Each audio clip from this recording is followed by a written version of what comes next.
दुनिया में बहुत सारे अनोखे डोमेन्स हैं। उसमें से एक डोमेन ई कॉमर्स का है।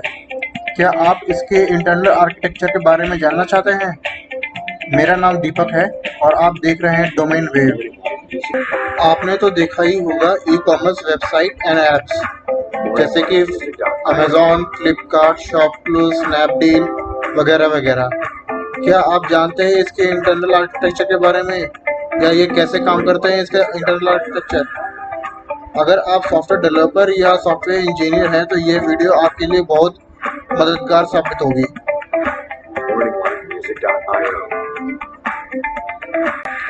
आइए तो हम डिस्कस करते हैं इसके बेसिक आर्किटेक्चर के बारे में।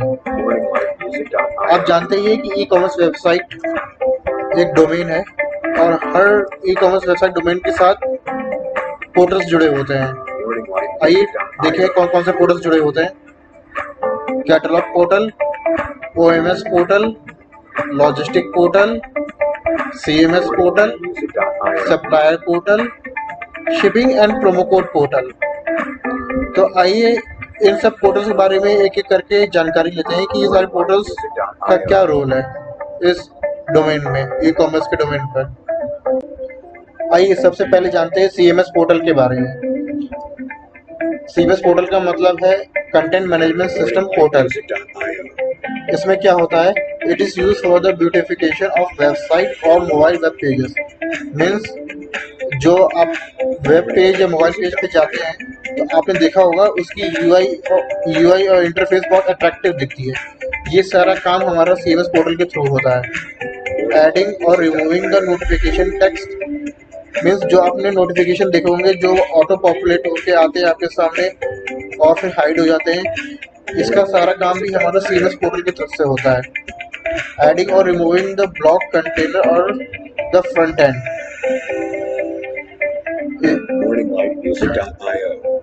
जो हमारे आपने देखा होगा कि लिस्टिंग पेज या होम पेज, उसमें एक ब्लॉक्स बने होते हैं। उस ब्लॉक्स में एक प्रोडक्ट दिखता है with the price and brand name. तो वो सारा ब्लॉक्स हमारा सीएमएस पोर्टल की तरफ से बन के आता है। एडिंग और removing the tags and stickers visible on the products. आपने देखा होगा कि प्रोडक्ट डिस्क्रिप्शन पेज पर जहां से आप बाय नाउ बटन क्लिक करके प्रोडक्ट परचेज करते हैं, उस वाले पेज पर एक आपने स्टिकर, होलोग्राम या कुछ सिंबल जैसा स्टिकर देखा होगा या टैग्स देखा होगा। वो टैग्स हमारे सीएमएस पोर्टल के थ्रू बना के डेटाबेस में स्टोर करते हैं और फिर वहां से ये चीज टैग्स और स्टिकर हमारे फ्रंट एंड पे विजिबल होते हैं। Manage the question and answer asked by the customer. Means जो क्वेश्चंस हमारे कस्टमर पूछते हैं वो क्वेश्चंस और आंसर्स हमारे ये सीएमएस पोर्टल की तरफ हैंडल होते हैं। आइए अब जानते हैं कैटलॉग पोर्टल के बारे में। कैटलॉग पोर्टल में क्या होता है? First, creation of product and manage each product have unique IDs. Means catalogue portal में हम प्रोडक्ट बनाते हैं और उसको मैनेज करते हैं। हर प्रोडक्ट की अपनी एक यूनिक आईडी होती है। Second, manage of products like active, inactive, price set, offer price set, MRP set. ये सब हम कैटलॉग पोर्टल से करते हैं। जो आपको फ्रंट एंड पे हमें दिखता है कि प्राइस हमारा एक्टिव है, उसका ऑफर प्राइस है कि नहीं, एमआरपी क्या है, वो सब दिखता है आपको। Third point, creation and updating the categories. Categories is also defined by the unique IDs. Catalogue portal पे हम क्रिएशन करते हैं कैटेगरीज की और उसको अपडेट भी कर सकते हैं।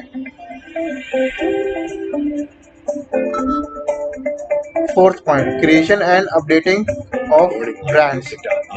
मीन्स हम कैटलॉग पोर्टल पे ब्रांड क्रिएट भी कर सकते हैं और उसको अपडेट भी कर सकते हैं। हर ब्रांड की अपनी एक यूनिक आईडी होती है। Fifth point, mapping the supplier.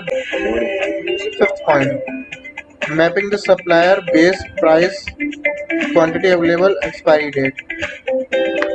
हम उस प्रोडक्ट को सप्लायर के साथ मैप करते हैं। जिस सप्लायर के पास प्रोडक्ट अवेलेबल होगा उस सप्लायर से मैप करते हैं उसमें हम बेस प्राइस सेट करते हैं और उसके पास कितनी क्वांटिटी अवेलेबल है ये सेट करते हैं और उसके एक्सपायरी डेट सेट करते हैं। ये है हमारा कैटलॉग पोर्टल। आइए अब जानते हैं सप्लाई पोर्टल के बारे में। सप्लाई पोर्टल में क्या होता है? You can find the supply detail like name, unique ID, supplier active और इनएक्टिव। मीन्स आप सप्लाई पोर्टल में जाकर सप्लायर के बारे में डिटेल्स फाइंड आउट कर सकते हैं। सप्लाई की आईडी क्या है, उसका नाम क्या है, वो एक्टिव है कि नहीं, और भी बहुत कुछ कर सकते हैं। List of product is visible in the supplier account. उस सप्लायर के अकाउंट में कितने टाइप्स ऑफ प्रोडक्ट्स अवेलेबल है, ये सारी डिटेल उस लिस्ट में आ जाएगी। Third point, from the supplier account supplier can mark product in stock and out of stock. Supplier अपने अकाउंट से प्रोडक्ट को इन स्टॉक या आउट ऑफ स्टॉक मार्क कर सकता है। अगर प्रोडक्ट उसके पास अवेलेबल नहीं होगा तो वो अपने एंड से वो सप्लाई पोर्टल में जाकर वहाँ से आउट ऑफ स्टॉक मार्क कर देता है। अगर प्रोडक्ट है उसके पास तो आउट ऑफ स्टॉक से वो दोबारा इन स्टॉक मार्क कर देगा। ये सप्लाई पोर्टल की कहानी। आइए अब जानते हैं ओएमएस पोर्टल के बारे में। ओएमएस पोर्टल में क्या होता है? First, tracking of order details in the form of order ID. आपने देखा होगा कि जब भी आप ऑर्डर बुक करते हैं, बाय परचेज करते हैं आइटम, तो हर उस आइटम की एक अपने एक ऑर्डर आईडी जनरेट हो जाती है। वो ऑर्डर आईडी हमारा ओएमएस पोर्टल में जाता है। Second, order tracking from the supplier warehouse to customer delivery address. जब वो ऑर्डर आईडी हमारा ओएमएस पोर्टल में जाता है, उसके बाद से आपके ऑर्डर की ट्रैकिंग शुरू हो जाती है। जैसे कि आपने देखा होगा कि आपने आपका प्रोडक्ट प्रोसेस में हुआ, फिर एक्सेप्ट हुआ, फिर शिप हुआ, फिर यहाँ पहुंचा, उसके बाद आपके घर पे एक्सपेक्टेड डेट दिखा रहा है कि आपके दरवाजे पे एक्सपेक्टेड इस डेट तक पहुंच जाएगा। Third point, return request is track from the customer address to ship supply warehouse. Third point ये कह रहा है, जैसे कि सपोज आपको अगर प्रोडक्ट में कुछ डिफेक्ट मिलता है या पसंद नहीं आता है तो आप उसको रिटर्न रिक्वेस्ट मार करते हो, तो उसकी भी ट्रैकिंग अलग से शुरू हो जाती है। वो भी हमारा ओएमएस पोर्टल के थ्रू ही होता है कि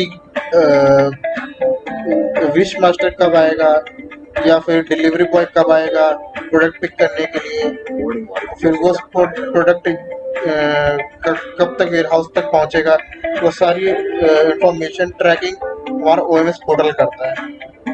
ये है हमारा ओएमएस पोर्टल। आइए जानते हैं लॉजिस्टिक पोर्टल के बारे में। इसमें क्या होता है?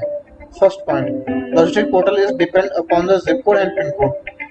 जो हमारा लॉजिस्टिक पोर्टल होता है उसमें जिप पिन कोड से रिलेटेड हमारी सारी इंफॉर्मेशन होती है। Second point, logistic portal is define the product, which product is serviceable and which product is not, which product is allow or not allow the cash on delivery। Means आपने देखा होगा कि हमारे product description page पर एक text box होता है जहाँ पर आप देख सकते हैं कि आपका प्रोडक्ट आपके दरवाजे तक अवेलेबल है कि नहीं। अगर अवेलेबल है तो वो कैश ऑन डिलीवरी आप पे कर सकते हैं कि नहीं। इसकी सारी इंफॉर्मेशन हमारी लॉजिस्टिक पोर्टल से आती है। Third point, delivery of the product by air और बाय द सर्विस। जो प्रोडक्ट हमारा जो डिलीवरी बॉय लेके आता है वो प्रोडक्ट कैसे होके आया है, किस वे से वो ट्रेवल होके आया है, बाय द सर्विस होके आया है या बाय द एयर होके आया है, ये भी हमारा डिफाइन करता है लॉजिस्टिक पोर्टल के थ्रू। आइए अब जानते हैं shipping and promo code portal के बारे में। इसमें क्या होता है?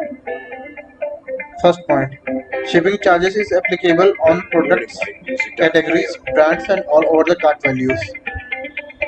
Means shipping charge जो हमारा लगता है वो एक प्रोडक्ट पे भी लग सकता है या कैटेगरीज पे भी लग सकता है, ब्रांड पे भी लग सकता है या all over the cart values पे भी लग सकता है। इसकी सारी इंफॉर्मेशन और डिटेल्स हमारे शिपिंग पोर्टल से आती है। वहाँ से हम प्राइस सेट करते हैं शिपिंग की, वो प्राइस हमारे फ्रंट एंड पे दिखती है। Second point, promo code is applicable for the product करते हैं शिपिंग की, वो प्राइस हमारे फ्रंट एंड पे दिखती है। Second point, promo code is applicable for the product and all over the cart value. जो प्रोमो कोड हम लगाते हैं वो हमारा प्रोमो कोड पोर्टल से आता है सारी डिटेल्स। वो हम प्रोडक्ट पे भी लगा सकते हैं या all over the cart value पे भी लगा सकते हैं। ये प्राइस हम प्रोमो कोड जब लगाते हैं तो आपने देखा होगा कि उस प्रोमो कोड लगाने के बाद जो आपकी कार्ट वैल्यू है वो